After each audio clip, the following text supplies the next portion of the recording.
Tenho uma palavra pra você.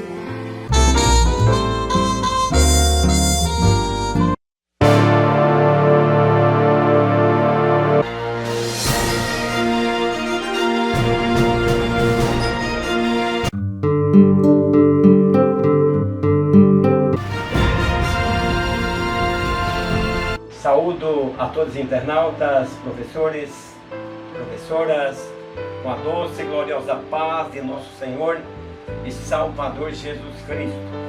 Que bom!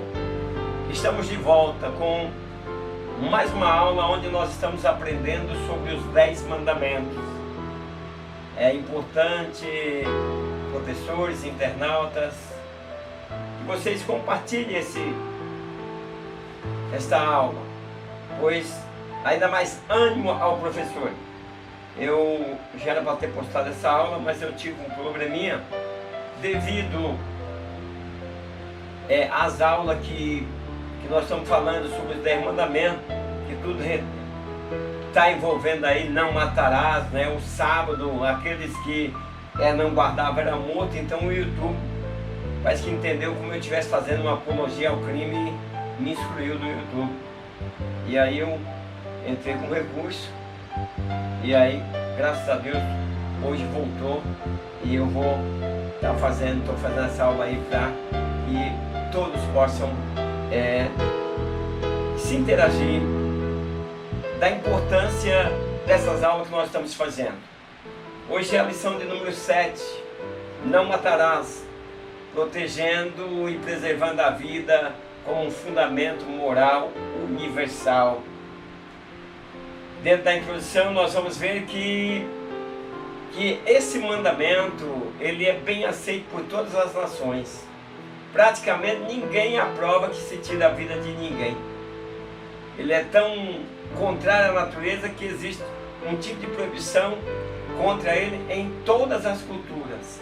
Qualquer cultura que você tiver acesso, você vai ver que não matarás está lá. Há uma proibição para aqueles que cometem esse tipo de crime.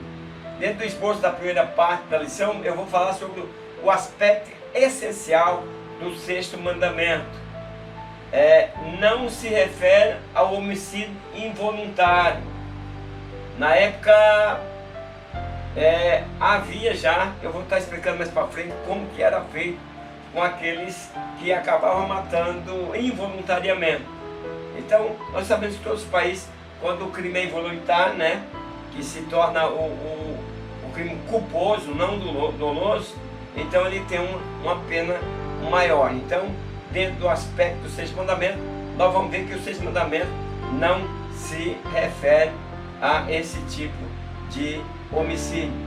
Também vamos ver que esse aspecto deriva de 2 verdades. Quais são?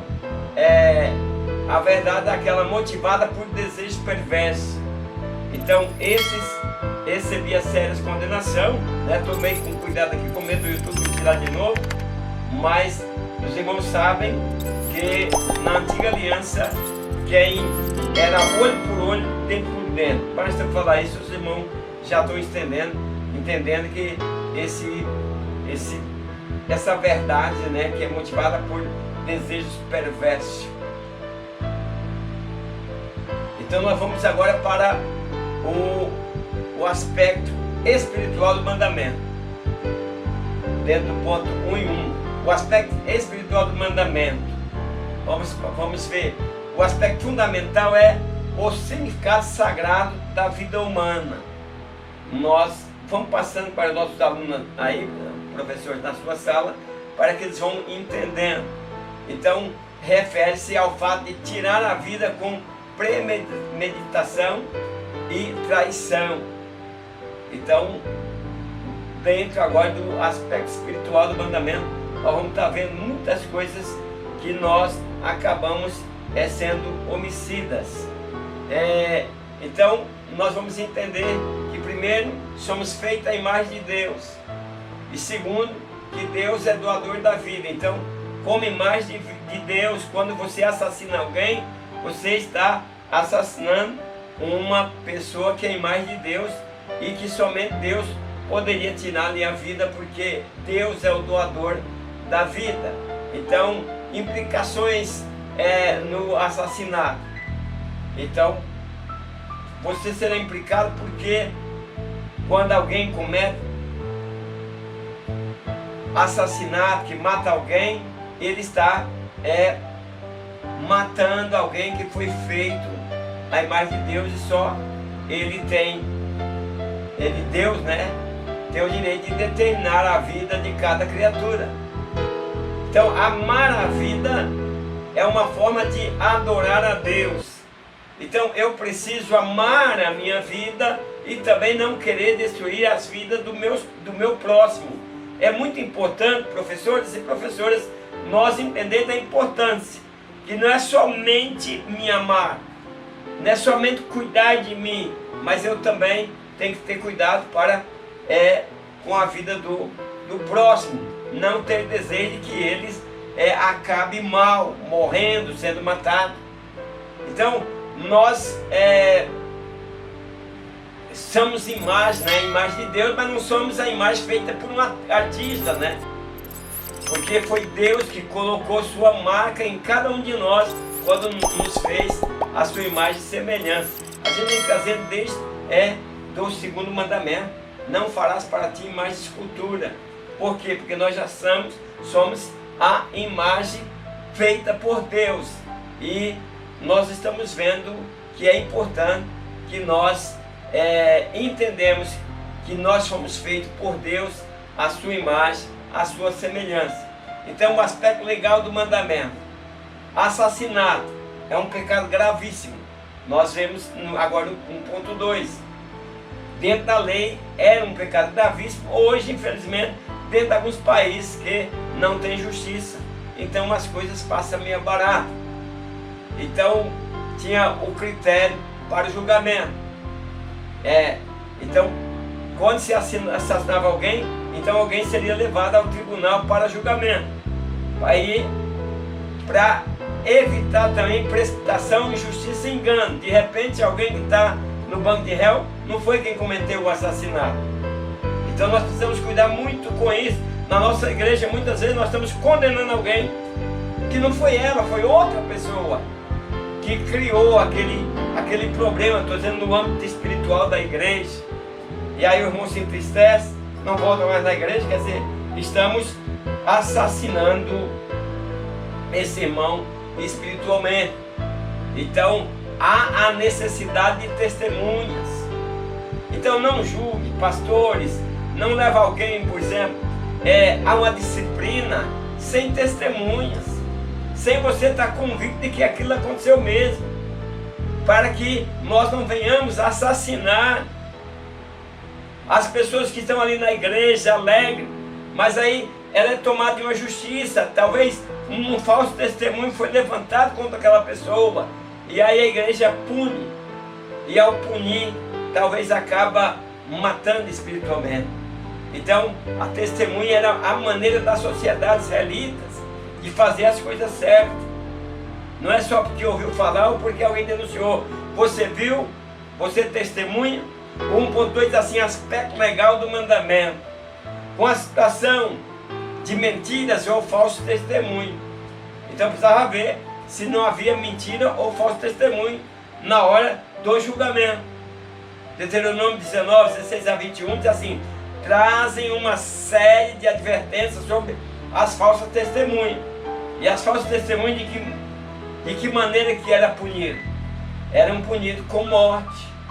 Elas eram apedrejadas, porque levantou-se falso testemunho contra o seu próximo. Tentou em juiz incriminar alguém que era inocente. Por isso que nós temos que ter muito cuidado quando trazemos isso também para o lado espiritual. Incriminamos pessoas que até têm um olhar para nós, um olhar de amor, nos consideram, mas de repente nós começamos incriminá-la por um ato que ela não fez. Então, no verso 21 diz assim: o teu olho não perdoará. Aí vem vida por vida, olho por olho, dente por dente, mão por mão e pé por pé. O que nós estamos trazendo tudo isso? Da maneira que você fez o mal, você seria executado. E isso no Antigo Testamento, na Antiga Aliança. Agora se espera na misericórdia de Deus para que as pessoas se arrependam. E aqueles que não se arrependem irão para o julgamento final, quando a Bíblia vai fazer aquela separação de bode e ovelha, e eles vão para a eternidade sem Deus. Mas no Antigo Testamento era olho por olho, vida por vida, dente por dente, mão por mão, pé por pé. Cortasse o pé, também teria o pé cortado. Isso aí de uma maneira literal. Mas da maneira que vocês acham esse mal, você receberia o seu castigo. Então o assassinato, o crime de tirar vida, varia ou variava em caráter. É de acordo com a natureza da vida destruída e de acordo com a natureza da ação destruidora. Aí o comentador traz para nós aqui que a vida é tríplice, né? Do corpo, da mente e do espírito. E o assassinato contra cada um pode ser deliberado ou descuidado, resultando da ação ou da intenção. Eu trouxe para vocês aí, né, sobre incriminar uma pessoa sem que ela deva. O 1.3 diz assim: o aspecto intencional do mandamento. O que fazer com os casos de homicídios involuntários? Vê que tinha aí, eu vou estar mostrando para você o aspecto. O crime involuntário inclui acidente, né? Às vezes você, sem querer, cometeu aquele acidente e aquela pessoa morreu. Ou matar outro ser humano em legítima defesa. Defender sua família ou defender seus bens e propriedades. Então, quando a morte era involuntária dessa forma aqui, então para esse tipo de caso, né, Deus havia criado um sistema de cidade de refúgio. Então essas pessoas que involuntariamente praticavam esses crimes iam para a cidade de refúgio. E eles passavam um bom período lá até que tudo fosse resolvido. Eles precisavam ficar lá. De repente tinha um vingador e de repente ele era culpado, no julgamento ele era culpado. Por exemplo, a pessoa cometia uma coisa e estava como involuntário, mas depois se provava que foi intencionalmente. Então ele era tirado da cidade de refúgio e trazido e entregue na mão do vingador.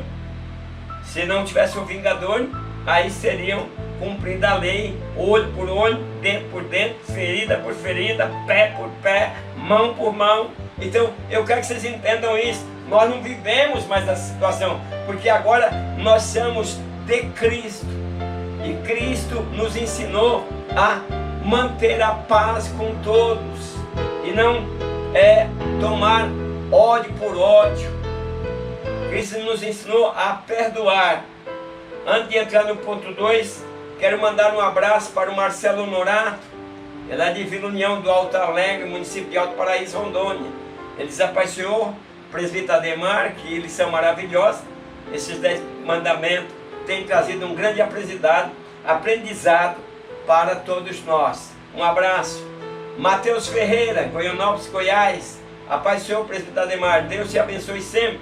As suas aulas é muito maravilhosas. Então, estamos aprendendo agora sobre os 10 mandamentos. Deus abençoe os queridos irmãos que não têm deixado de fazer seus comentários. O ponto 2 diz assim: Jesus Cristo e o 6º mandamento. Jesus proíbe o assassinato e a violência, como também as palavras provocativas e os maus pensamentos contra o próximo. Então, Jesus já proíbe aí uma série de coisas. Assassinato, né? Principalmente a violência, as palavras provocativas. Cuidado, irmãos. Tem pessoas que falam aqui, como diz, estou falando aqui para que o burro entenda. Então cuidado com isso. fala as coisas para poder atingir pessoas. Isso está dentro desse sexto mandamento. Você pode estar matando, ferindo. O 2:1 diz assim, uma questão do coração. Na interpretação do Senhor Jesus Cristo, matar é tanto uma ação interior quanto exterior. Então, veja o que ele está ensinando aí. Então, tem o aspecto externo e o aspecto interno. Quando se mata alguém, tem esses dois aspectos. Dentro do aspecto externo, e os escribas e fariseus se concentravam na lei, e aí matava sem conhecimento, sem causa, das pessoas que eram levadas à morte. Eles via externamente, os escribas via externo, via a lei, só via as coisas externas, mas esquecia que também havia condenação no aspecto interno, assassinato que afeta o coração e a conduta. Eles desprezavam as pessoas. Você veja bem naquela oração lá, quando Jesus contou aquela parábola, enquanto o outro se exalta, dizendo que nem é igual àquela pessoa. Então, dentro do aspecto interno, estaria assassinando aquela pessoa. Quantos que na igreja, às vezes até para usar o púlpito, usa o púlpito para descarregar a paixão, isso é pecado. O Senhor fala claramente que do coração, isto é, da sede do nosso pensamento, sentimentos, emoções e motivações, é que surge toda classe de mal. Por isso que nós precisamos trazer cativos os nossos pensamentos.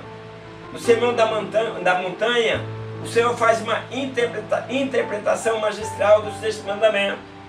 Mostra como um coração não regenerado, dominado pela ira pecaminosa, é basicamente um coração com motivações homicidas.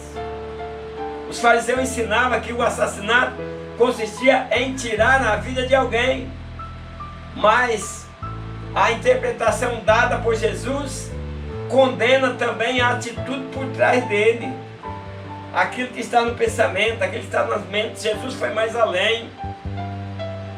Então nós precisamos manter o equilíbrio emocional.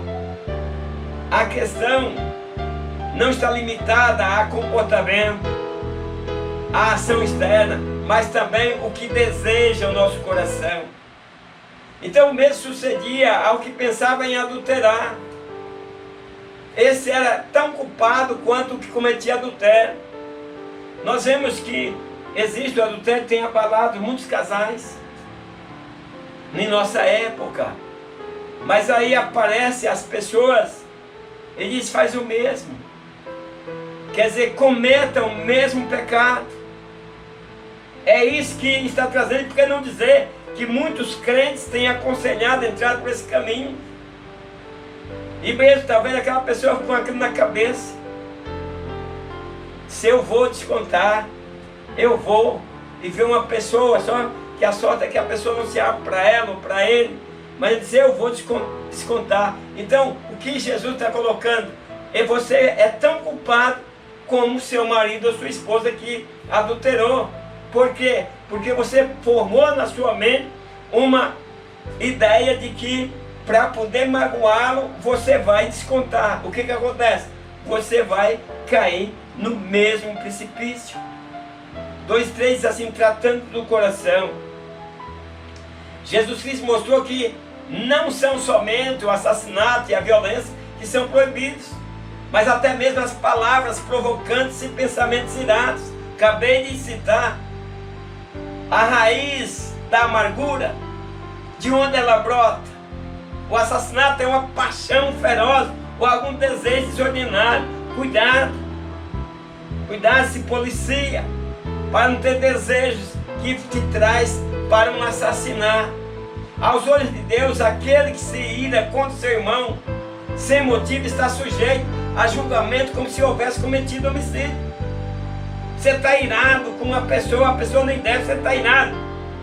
Aos olhos de Deus, você não subirá na vida de Jesus e entrará em julgamento como quem tenha cometido um homicídio. O 3 diz assim, o respeito ao dono da vida O sexto mandamento tem implicações importantes para a sociedade contemporânea, para a sociedade do nosso tempo. Explica aí para os seus alunos. Grande desrespeito à vida e à morte está em toda parte. Querem matar as crianças já próximo do seu nascimento, que é a lei do aborto. Então, como os bons servos, nós devemos entender que a vida é dom de Deus e somente Ele tem pleno direito e poder de estabelecer o tempo de existência na terra. Somente Deus pode fazer isso. O 3:1 diz assim: o cuidado em preservar a vida. O sexto mandamento trata especificamente do cuidado em preservar a vida. Não matarás. O que define? Define o cuidado que devemos ter tanto com as nossas vidas quanto com a vida de nossos semelhantes. A vida é sagrada, trata-se de uma dádiva divina, no sentido de que ela surgiu pela vontade de Deus. Desse modo, o não matarás é um convite a vivermos em paz e saber que só Deus tem o poder de dar e tirar a vida. Então, não matarás também faz parte do Tratado Internacional sobre os Direitos Humanos. Preservar é uma obrigação moral universal, expressa paz, justiça e respeito mútuo. O 3:2 diz assim: um código a ser respeitado. Desde os primórdios, mesmo antes da lei ser escrita no Sinai, esse código moral já fazia parte da vida humana. Caim sabia que após ter matado Abel, alguém viria ao seu encontro para um acerto de contas. Já bem antes da lei, a respeito à vida, era conhecido na antiguidade pelos mesopotâmios, egípcios e gregos, entre os outros. Não matarás, tinha punição. Então esse mandamento é muito abrangente e consiste em uma proibição absoluta. O sexto mandamento é um dos mais curtos, cujo significado mais próximo é assassinar, matar pessoas. Então pode ser homicídio culposo ou doloso. Jesus não quer que nós cometemos nenhum tipo de homicídio. 3:3 assim: a violação do mandamento, o nível de desrespeito e descaso com a vida humana é alarmante. Vivemos em um tempo de desumanização, mas sobretudo em um tempo em que não há temor de Deus.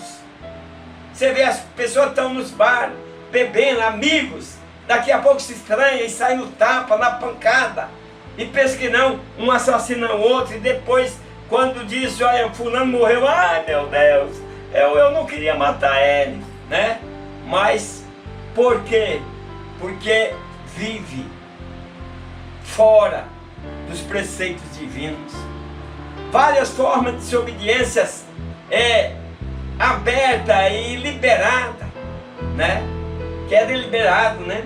E aí o sexto mandamento fala: não faz tipo de crime, não faça crime. Aí existem crimes passionais, aqueles que dizem matar por amor, processo por herança, se termina a família se matando, processo entre famílias que não se entendem, pai mata filho, filho mata pai, e aí nós estamos vivendo a violação desse sexto mandamento.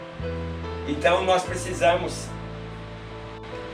compreender a violação do sexto mandamento. Os seres humanos inventaram maneiras legais de violar o sexto mandamento, onde o aborto, a eutanásia transitam normalmente. Cristo é a solução, meus queridos internautas, professores e professoras, para esse mundo pecador, e nós temos que levar a sua mensagem. Conclusão: convictos do que as Escrituras Sagradas revelam acerca da vontade de Deus e das inclinações pecaminosas da natureza humana, perseveremos no andar em espírito para sermos agentes de defesa da vida. Que Deus abençoe a todos os internautas, professores e professoras. Não esqueça de comentar, compartilhar, se inscrever no meu canal. E vem aí a 8ª lição. É pesada, hein? Não adulterarás, uma obrigação moral para a santidade e a preservação da família. E até a próxima aula, na paz do Senhor. Amém.